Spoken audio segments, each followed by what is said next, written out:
Здравейте и добре дошли в моето първо YouTube видео.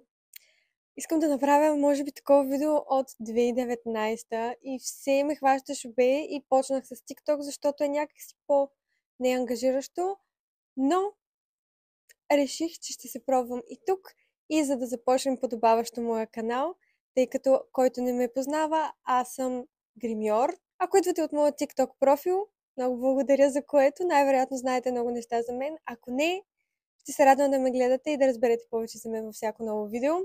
Но днес, тъй като си съживих стария нов фотоапарат, който съм използвала само веднъж, и намерих едно страхотно видео. Първият ми мейкъп туториал, който някога съм правила, което беше лятото на 2019 година. На части го изтръгнах от фотоапарата и се опитах така да го обработя, че минимално да знам какво има вътре, за да мога да го гледам и да реагирам на него. Хайде да започваме! Явно съм ползвала някакво серумче.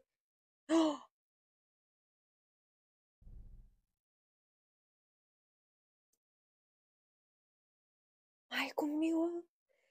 Оле, бях го забравила този молев. Това е молевът на Римел за вежди, който, слава богу, спряха да продават в България, защото аз и една моя приятелка го ползвахме. Искам да видите как съм си запълвала веждата, както е празна. Така, на мен веждите винаги са ми били проблем, тъй като в момента съм с микроблейдинг и изглеждат окей. Но всъщност веждите, натуралната ми форма, както виждате, до тук имам вежди, после надолу шат. Ето така и до тук. Това не ми харесва, защото много ми дърпа лицето надолу. Как съм си ги омазвала тези вежди? Ау!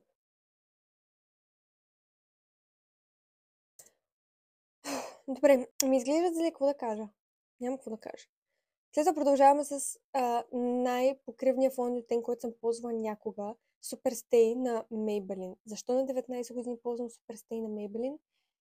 Е нещо, което не мога да осъзная.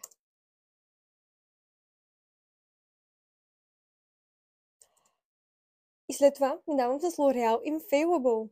Коректора, който е толкова покривен и матов. Къде ще си го сложа? Надявам се малко. Нямам нужда. Нямам нужда от... Да, покажи го.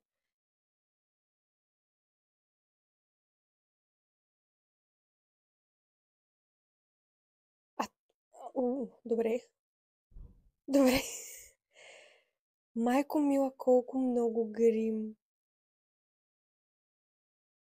Да, здравей, коте. Какъв е този контурен стик? Защо слагам по една линия? Ако си мисля, че това прави нещо. Ау, на челюстта. И какъв е този гаден контур на носа? Това нищо не прави. Добре, да го покажа, че не е тестван на животни. Добре. Така, тази пудра на Аура е най-гадното гнусно нещо на целия свят. Поне беше 2019, защото всеки път, когато се снимаш, тя отразяваше светлината и имаше блестящи петна по цялото ми лице.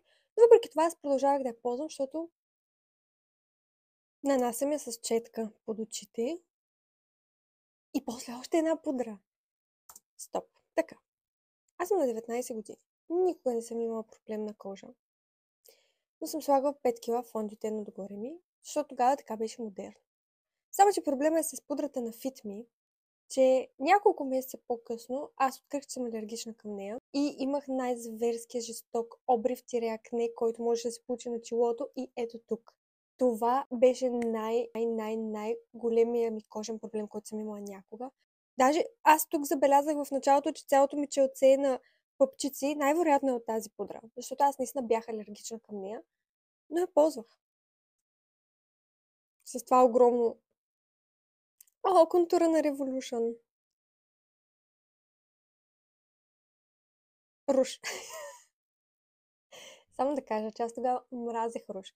Този руш е някакъв, дето е за 1 лев от някакво едно левче, който си взех само и само за да покажа, че имам руш. И просто топнах. В момента, в който топнеш четката в него, Нищо не се появява. Трябва супер много да я натъркаш, че да се появи нещо. Аз просто топлах един път, за да се направя, че слагам руш, защото руш мразех тогава. Като сега ползвам само руш. Да се направим, че си слагаме руш. Сега почваме сенките. Веднага оранжево, разбира се. За 2019, който нямаше палитра на Морфи.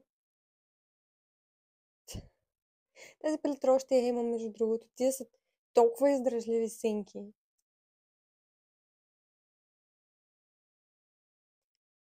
Това, което забелязвам и си спомням, е, че ползвам поне 5-6 цвята да блендвам. И пак не е бленднато като хората. В смисъл, не е зле, ама като сложиш 7 цвята един върху друг, нормално да не са бленднати добре. Сега кътваме криса, разбира се. Трябваше да е нормално, като има толкова много тона сенки отдолу, да трябва да сложа коректора, за да се види каквото и да е. И слагам 4-5 цвята различни бляскаво, след което блендвам отгоре. Майко мила. Още едно бляскаво. Само искам да кажа, че това е някъде 10-11 на обяд. И аз ще изляза след това. И е юли месец. Мисля, че 24 юли снимано това видео. И е 50 градуса в Пловдив. И аз излизам с 7 ката фондютен. И 40 цвята сенки на очите. Как не ми се разтича от цялото лице, не знам.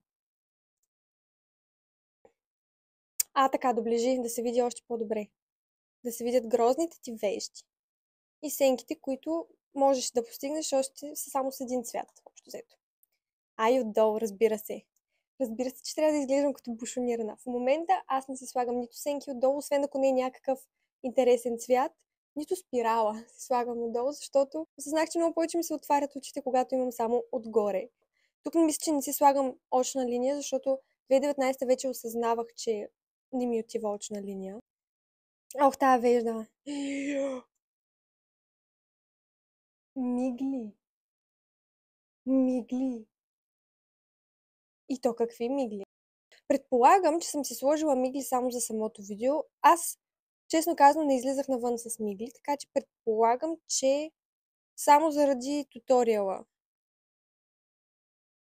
Къде си слагам гланц? Или няма? Сега позирам. Добре. Доколкото си спомням, тогава ползвах червилата на Джефри Стар и имах едно много светло червило на Джефри Стар, което миришеше на отрова, буквално. И съм с него и отгоре с някакъв гланц, защото 2019 в Америка почнаха да стават модерни гланци. Аз мразех гланц. Мразех гланц до преди 2 години, може би. Не съм си слагала изобщо. Тук просто е така, за да е готово. Пропускам как си слагам и хайлайта. Не знам. Да. Фасони. Тук беше много трудно да се харесвам, тъй като аз изобщо не си харесвам профила. Не се харесвах, когато камерата се обърне наобратно. Харесвах се, когато косата ми закрива половината лице. Лявата си я харесвам повече от дясната. И в момента е така, но вече нямам проблем с дясната си половина. Тогава има голям проблем. Но, вижте каква е сладурка. Ако някой на това момиче му беше казал, че след 6 години ще има профил в TikTok и ще снима ето това YouTube видео, нямаше изобщо да ви повярва. Това си беше преживяване. Като гледам видеото си спомням самите техники, които използвах и как не съм имала нужда от грим, но толкова обичах да се мацам и да се мацам и още, и още, и още. Сега също го правя. Обаче някакси много по-малко количество. Аз тогава изпомпвах огромно количество фондютен, просто защото исках да се вижда, че имам грим. Благодаря ви, че гледахте това видео. Ако искате да продължите да гледате моите видеа, може да се сабскрайбнете за този канал. Пък в коментар може да ми напишете какво искате да е моето следващо видео. Мога да ви покажа как се гримирам в момента. Благодаря, че гледахте и ще се видим в следващото видео. Чао, чао!